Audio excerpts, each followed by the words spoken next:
El invitado que tengo a continuación, para mí yo debo decir que es un privilegio. Es una persona que intelectualmente debo decir que ha aportado mucho a mi persona, al punto de que muchas de las cosas que yo hablo y que escribo tienen mucho de influencia de este señor. Para mí, no solo el hecho de que una persona intelectual de su nivel me acompañe en este programa, no solo eso es un privilegio, el principal privilegio es poder decir que me ha distinguido con su amistad. Y eso para mí también vale y significa mucho. Así es que yo quiero dar la bienvenida y a la vez agradecer que haya decidido aceptar nuestra invitación al general retirado e intelectual José Miguel Soto Jiménez. Buenas noches. Qué placer de verte. Mira, lo primero que debo decir con esa introducción, que todo lo que yo haya podido hacer por ti es merecido en términos intelectuales. ¿Por qué? Porque tú eres talentoso, eres un artista, no solamente de la palabra como comunicador, sino escritor también. Y además, una rama que mucha gente quizá no conoce tuya, que tú eres un artista de la música, ¿verdad? Y Sí. entonces yo te tengo, y eso lo dice todo, un gran aprecio, pero además también me place esa amistad de la que tú te refieres, a la que tú te refieres, de un gran amigo, así es. Decir Y, que, y excúsame que te interrumpa, eso lo da la edad, sobre todo la preeminencia.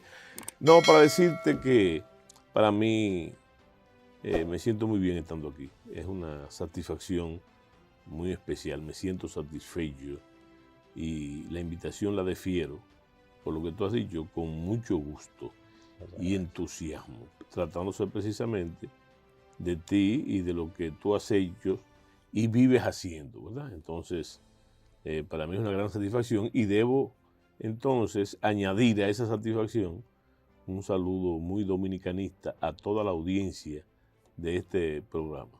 Sí. sí, iba a decir también que Soto Jiménez me concedió el privilegio también de hacer el prólogo de mi reciente libro, Memoria del Sancocho. Y le agradezco que sin conocerme también puso en nuestras manos la Escuela de Formación Política de su partido y ahí también a mí me permitió como desarrollar otras áreas y eso evidentemente se lo agradezco. Vamos a entrar en tema. Mire, yo he invitado a Soto Jiménez porque no hace mucho, creo que algunos 15 o 20 días, un grupo de personas en la que usted participó convocaron en el país una marcha patriótica. Y en esa marcha patriótica le exigían a los organismos internacionales, sobre todo la ONU, lo que resuelvan el problema de Haití. ¿Por qué surge esa marcha patriótica? ¿Qué ha sucedido que ustedes vieron que pudiese ser de preocupación? Bueno, mira, hace yo una omisión voluntaria porque entre ese grupo de ciudadanos que convocaron la marcha a la que tú te refieres, está el Instituto Duartiano. Exacto. El Instituto Duartiano. O sea que esa marcha realmente es preconizada y liderada por el Instituto Duartiano. Entonces, un grupo de ciudadanos, miembros o no del Instituto Duartiano, que han decidido marchar con Duarte y por Duarte, ¿verdad? Para dejar claro un mensaje muy expedito, ¿verdad? De que no habrá ni puede haber solución dominicana al problema haitiano. Ese es el elemento medular. Pero además tiene otros muchos mensajes. Es como reforzar, resarcir la dominicanidad que vive en el dominicano, sobre todo en esa obsesión histórica de ser libres, soberanos, ante toda injerencia extranjera o acondicionamiento, en este caso, que no se justifica ni siquiera bajo el argumento, esa injerencia, de querer solucionar el problema haitiano con la República Dominicana, ni siquiera por razones humanitarias, ni siquiera por eso.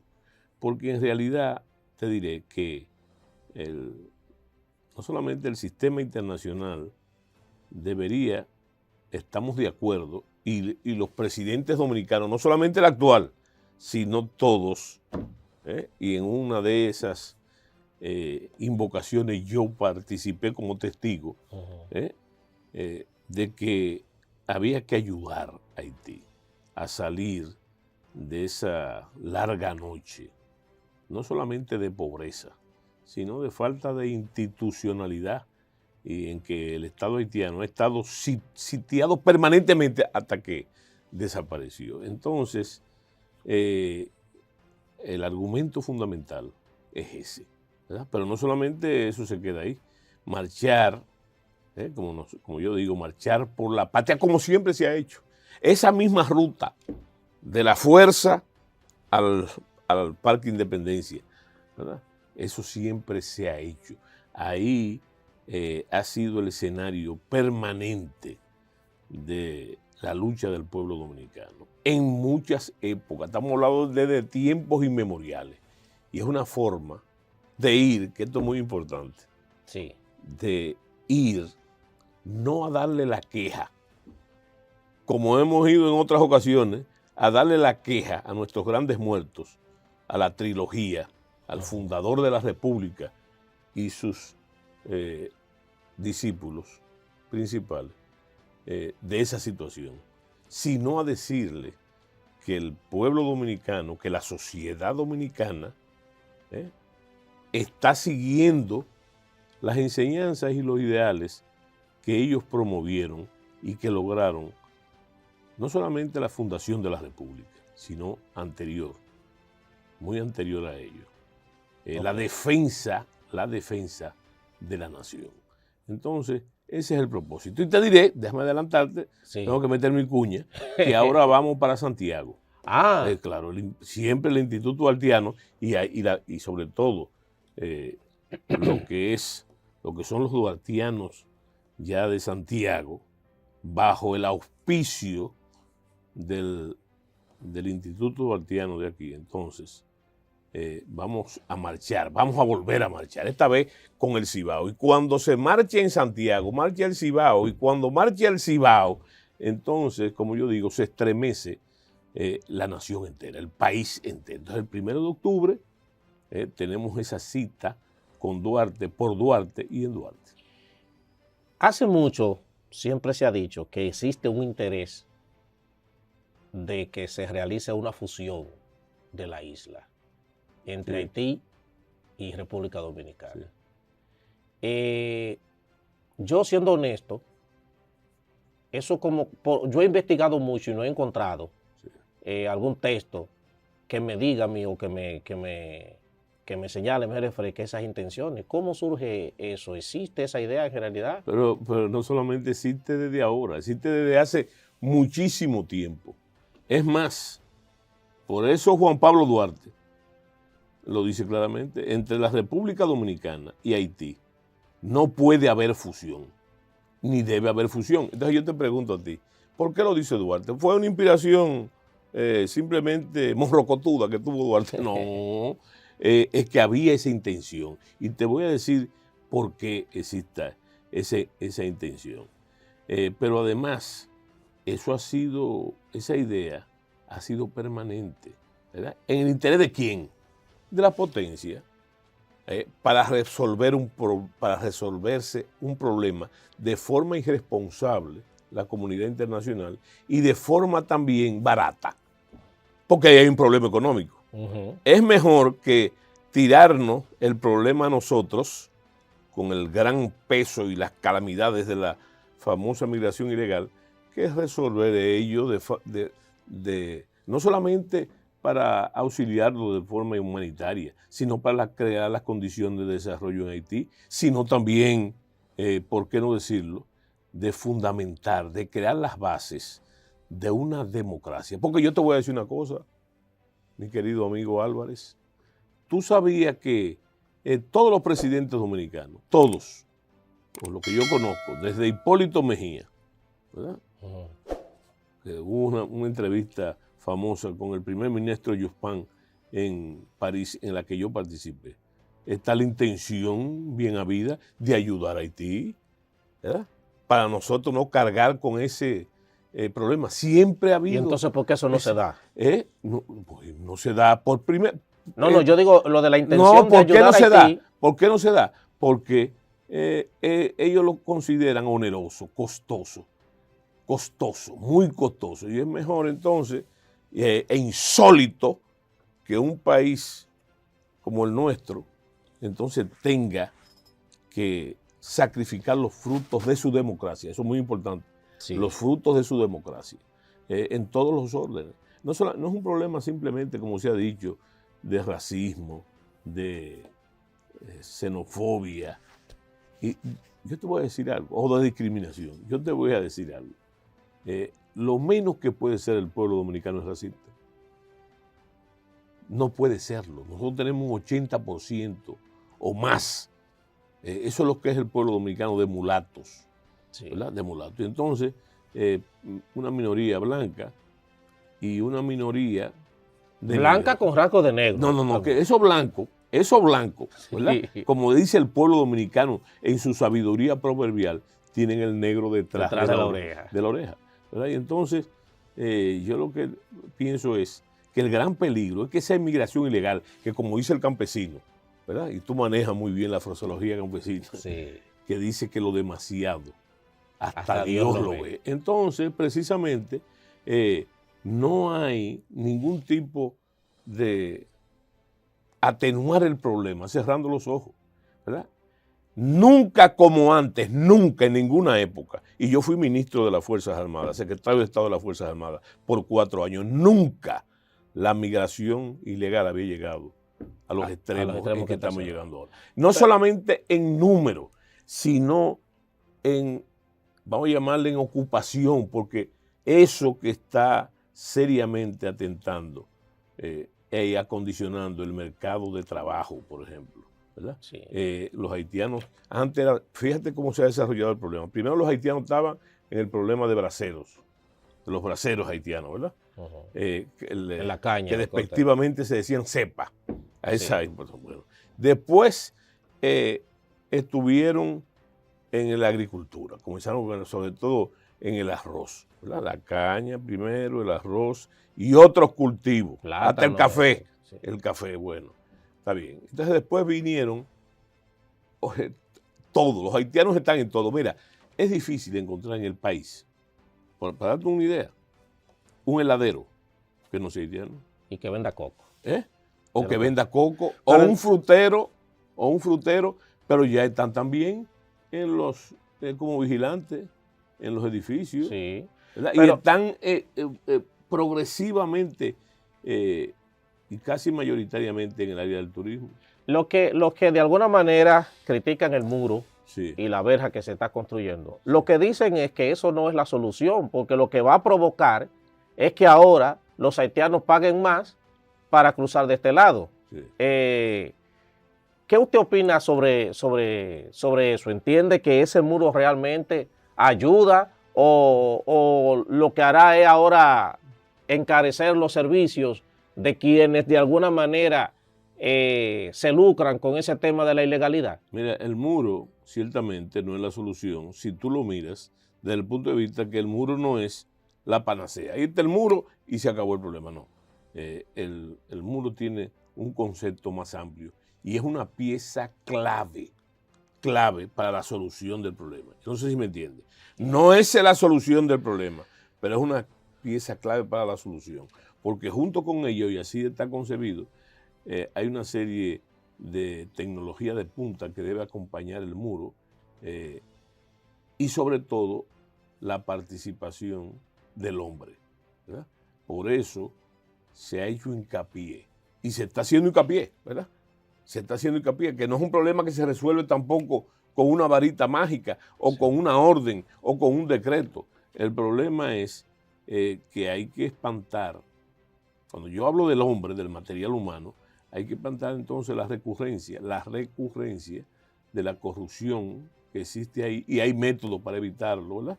Por Y yo ejemplo, pienso, de los métodos. Los métodos, la rotación permanente del personal. Ok. La rotación, esa es una. Más o menos, ¿qué tiempo debería durar? Yo creo que máximo 2 meses. 2 meses. Sí. 2 meses Pues máximo. es una rotación permanente. Que le haría mucho bien a las Fuerzas Armadas, ¿verdad? A las Fuerzas Armadas como institución, porque se habla mucho retóricamente, pero no desde ahora, de hace tiempo. Hay que priorizar el papel, el rol de las Fuerzas Armadas, ¿verdad? Eso es una frase, ¿verdad? Pero una forma de priorizarlo es involucrar todo el personal, como una vez lo fue, ¿verdad? En el deber patriótico y nacionalista de custodiar los límites nacionales e impedir fundamentalmente, además de otros males, impedir el tráfico ilegal de haitianos. Y yo sé, esa otra cosa que te veo en la cara que me quiere preguntar, sí. Esos otros males son el narcotráfico, el tráfico de armas, el tráfico de mercancía subsidiada, ¿verdad? Y otros tipos. Hay en la frontera siempre, en toda la frontera, pero en la nuestra siempre ha habido un gran contrabando de electrodomésticos, bebidas, cigarrillos, etcétera. Y vi que el presidente Abinader en esta semana que pasó le prohibió la entrada aquí al exministro haitiano, primer ministro Claudel Joseph, y a 12 líderes de bandas delictivas de Haití. Yo decía que llamaba mi atención el hecho de que tomara la decisión en un momento en el que ese señor está tranquilo, que se ha pasado atacando al presidente todo el tiempo. Y preguntaba, ¿ha sucedido algo que quizás la población no sepa? No, mira, en cuanto a eso, lo primero que debemos, para clarificar la mente de tu audiencia, es que el presidente tiene plena facultad para eso. No está cometiendo una arbitrariedad. Nada. Ahora, en cuanto a la oportunidad de la medida, ¿verdad? Pudiera haber varias vertientes, ¿verdad? Yo lo hubiese hecho hace mucho tiempo eso, yo, personalmente, pero yo no soy el presidente.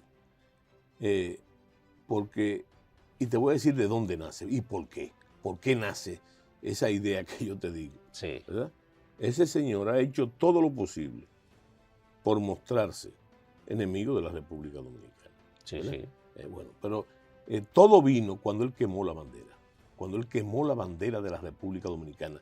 Y yo en un Twitter le advertí, y en otros medios de comunicación le advertí que tuviera cuidado con esa medida, ¿verdad? Porque todo lo que han atentado en la historia, no me lo estoy inventando, contra esa bandera, ¿no? Todos los extranjeros que han atentado contra esa bandera, porque de este lado ha sido un símbolo permanente, no solamente de victoria y de determinación nacional, sino en ocasiones hasta de martirologio, como es el caso de Francisco del Rosario Sánchez. Sí. Entonces, que tuviera cuidado.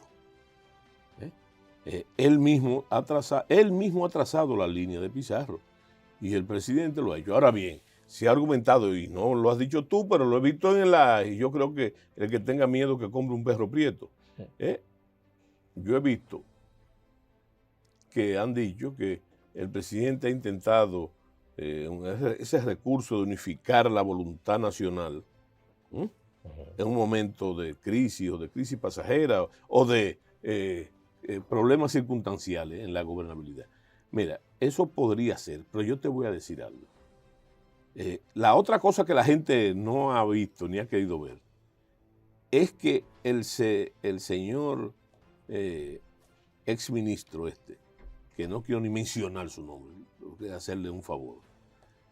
Yo pienso que ese señor ha atentado, ¿verdad?, contra el pueblo dominicano, y el pueblo dominicano lo sabe. ¿Y por qué entonces no pensar que el clamor de la gente permanente, no en ese caso, sino contra ese individuo, primero su agitación permanente contra la República Dominicana con agresiones verbales, ¿por qué no pensar que ha sido el clamor popular, el clamor dominicanista, que ha hecho que el presidente tome esa determinación con relación a Joseph? Pero también hay otro, porque ahí están los 6 12. ¿eh? 12, lo de la banda. No, líder de banda, pero que hemos hablado mucho de esto del asunto de la banda. Esos no son dignos del privilegio, ni Joseph ni No, ellos, claro que no. del privilegio de entrar a la República Claro que no. Dominicana. ¿Por qué? Porque esos son delincuentes. Claro. Delincuentes. Y lo peor de todo. Y delincuente peligroso. No. Okay. Y lo peor de todo, ¿verdad? Delincuentes de su propio pueblo. Exacto. De su propio pueblo, ¿verdad? Ellos no solamente son una amenaza, en este caso virtual para la República Dominicana, porque no están aquí, ¿verdad? Pero yo lo veo como que son unos delincuentes, unos bandoleros en su propio pueblo. Violadores de los derechos humanos, individuos que viven eternamente en la barbarie. Y qué bueno en ese punto de vista que el presidente haya tomado esa determinación. ¿Tú sabes por qué? Ajá. Porque históricamente ese tipo de grupos paramilitares han actuado desde tiempos inmemoriales en Haití. No solamente, esa es la versión de las bandas, pero recordemos que ha habido toda una cadena de fuerzas paramilitares a través de la historia haitiana. Lo que hacen es operar allá y buscar santuario aquí en la República Dominicana para volver a entrar naturalmente, seguir en su fechoría y buscar Santiago, donde la mano de la ley, que allá no existe, lo alcance. Sin embargo, yo digo una cosa, y lo vi precisamente en un interesante, no artículo, sino señalamiento de Pelegrín Castillo, donde él hablaba que parece que nosotros no nos estamos dando cuenta de lo que está pasando en Haití, de lo que está pasando. Mira, el día de ayer, hubo manifestaciones multitudinarias en Puerto Príncipe por la carestía de la vida, por la escasez de alimentos, por la seguridad. Entonces, yo lo que estoy diciendo es que hay que evitar por todos los medios y la progresión de las actividades o la funcionalidad de esas bandas. Siempre y cuando, le señalo, siempre y cuando esté comprometido el territorio nacional y la soberanía dominicana. Bueno, lamentablemente el tiempo como que se va rápido cuando estamos conversando con gente como usted, pero para cerrar esta entrevista, miren, la otra faceta, miren, Soto Jiménez, recientemente falleció la reina Isabel II en Inglaterra, y a esa señora la han tildado han dicho que ha sido la reina de los récords. Entonces, yo estoy también ante una figura que aquí podría decir que es el hombre de los récords en este país. Pertenece a la Academia Dominicana de la Historia y de la Lengua, cosa que yo creo que pocas personas tienen en este país. Ocupó la posición de ministro de Defensa o de las Fuerzas Armadas por 4 años, pero también ha tenido una prolija vida intelectual y ya ahora él va a poner en circulación su nuevo libro que hemos titulado, yo soy El Doctor, que habla sobre Joaquín Balaguer. ¿Por qué escribir sobre Balaguer? Bueno, hay una motivación central, y qué bueno que tú preguntes eso, porque vamos a la médula. Sí. A la médula, como dice el dominicano, al tuétano sí. Del libro. Mira, yo he dicho muchas veces que una cosa se puede definir diciendo lo que es o diciendo lo que no es. Sí. Bueno, entonces eso no es una biografía de Balaguer. Tampoco es un libro apologético sobre Balaguer, sobre el doctor Balaguer. No es un libro apologético. Lo que intenta hacer es una especie de radiografía del hombre político, fundamentalmente. Okay. Del hombre político y que está justificado en el hecho cierto de que fue 6 veces presidente de la República por casi 22 años, por 22 años, y entonces las condiciones que hicieron posible no solamente esa recurrencia de la búsqueda del poder y del mantenimiento del poder. Él mismo decía que lo importante no era llegar, sino mantenerse en el poder. Bueno, y entonces hay que ver en Balaguer ese hombre integral.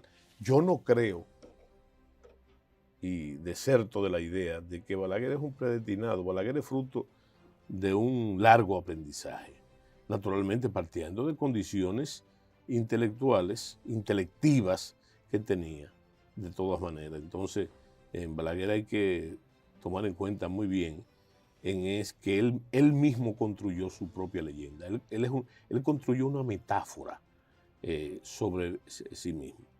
Y entonces, un individuo que tú puedes decir que es poeta, que es un gran tribuno, un gran orador, un escritor importante, historiador y otras muchas condiciones que él tenía, que desarrollaba y explotaba. Pero lo importante es saber que todo eso estaba al servicio de una sola cosa. De la patria. No, del hombre político. Ah, okay. Del hombre político, ¿verdad? Podemos decir también que Balaguer, indudablemente, se puede decir que Balaguer tenía un nacionalismo totalmente diferente al nacionalismo de Trujillo. El nacionalismo de Trujillo es un nacionalismo del que se ha hablado, patrimonialista. En Balaguer no solamente era funcional en él, sino intelectivo. Intelectivo. Fíjate que en todos los vértices de su figura, y sobre todo en la política, estamos hablando del hombre político, entonces tú vas a hallar que hasta cuando tiene que decir, ponerle un nombre, una consigna a su partidario, ¿cómo le dice? Compatriota. Compatriota. Entonces, es una obsesión. Entonces, toda la obra de Balaguer, no solamente está al servicio de ese apego que él tenía a esa. Ahora bien, Balaguer, y es lo importante señalarlo, tenía una obsesión por el recuerdo, una obsesión para perdurar en la historia. Tenía una mentalidad cuasi romana, pero él quería prevalecer en la historia, pero no solamente por los caminos del presidente constructor, ¿verdad? Que no se me olvida nunca aquellos letreros que venían, obra del tal periodo del doctor Balaguer. O sea, y él sabía que iba a ser recordado por eso, pero también iba a ser recordado por toda una cadena, un rosario de actitudes represivas donde no están alejados las cosas de sangre, los asuntos de sangre, una sangre muy cara a la sensibilidad dominicana. Y entonces lo sabía, que lo iban a recordar por eso. Pero no importa, el problema es, él pensaba que no importaba, que lo importante es que lo recordaran por eso y por lo demás, ¿verdad? Por la admiración y el agradecimiento y por el rechazo, el odio, el rencor, sí. Y por qué no decirlo también, el desprecio. Entonces, él sabía eso y manejador de recuerdo. Pero no solamente trabajó para eso, sino que dejó armadas esas trampas del recuerdo, ¿verdad? Esas trampas del recuerdo que están ahí y que permanentemente vivimos recayendo y que hay que evitarlo. Pero lo más importante, y es la médula del libro, sí, es que hay que volver a pensar en Balaguer. Hay que repensar a Balaguer. ¿Pero para qué? ¿Para imitar sus virtudes y sus grandes defectos? No. Es para que tanto la izquierda revolucionaria como la derecha, fíjate, la izquierda y la derecha, sí, puedan replantear sus proyectos políticos corrigiendo sus errores.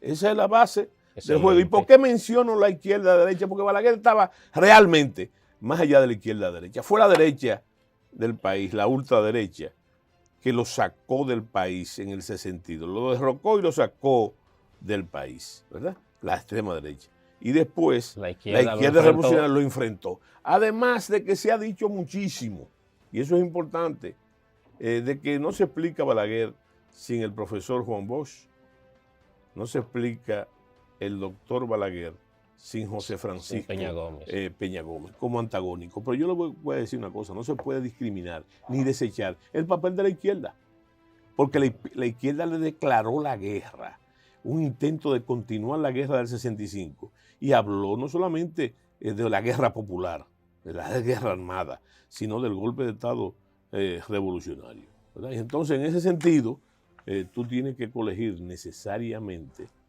que no se puede simplemente sacar con el martirologio la izquierda del juego. La izquierda fue un elemento, sobre todo desde en la época de la posguerra hasta el 73, diría yo, ¿verdad? Y fíjate que los partidos a los que Balaguer propicia para llegar al poder, y no me estoy refiriendo al caso del 78, a los 2 turnos presidenciales, que es fruto ya de la misma dinámica, que el mismo Balaguer dijo. Tú sabías que Balaguer en el último discurso político, su último discurso político en San Cristóbal, dice que, y es una aceptación de él mismo, de lo que yo te estoy diciendo, Sí. él dice que fueron terribles los excesos y los abusos cometidos durante el llamado régimen de los 12 años. Sí. ¿Verdad? Pero él mismo dice que hay que comprender, ¿verdad?, que fueron fruto de que él tuvo que gobernar con unas Fuerzas Armadas fundamentalmente trujillistas. Entonces, fíjate. Va a tener que regresar. ¿Mm? Va a tener que regresar al programa. Bueno, muy bien. Miren, este libro dice aproximación a un personaje premeditadamente indescifrable. Sí. Vamos a leerlo. A usted le invito para que entonces vea cómo lo descifra Soto Jiménez. Se va a poner en circulación justamente el 28 de septiembre en Unicaribe. Sí, en Unicaribe. A las 8 de la noche. A las 8 de la noche. Es el día de mi cumpleaños, así es que yo voy a celebrar mi cumpleaños yendo a la puesta en circulación del libro El Doctor. Muy bien. Muchas gracias por aceptar nuestra invitación y le esperamos de nuevo, porque Gracias. hay demasiado tema que conversar con usted, no hablamos de la realidad política Sí, ahora mismo, entonces tenemos que volver. Yo te digo como solía decir frecuentemente el presidente Hipólito Mejía: si me tocan, bailo. Si me invita, vengo. Venga. Gracias, Soto Jiménez. Gracias.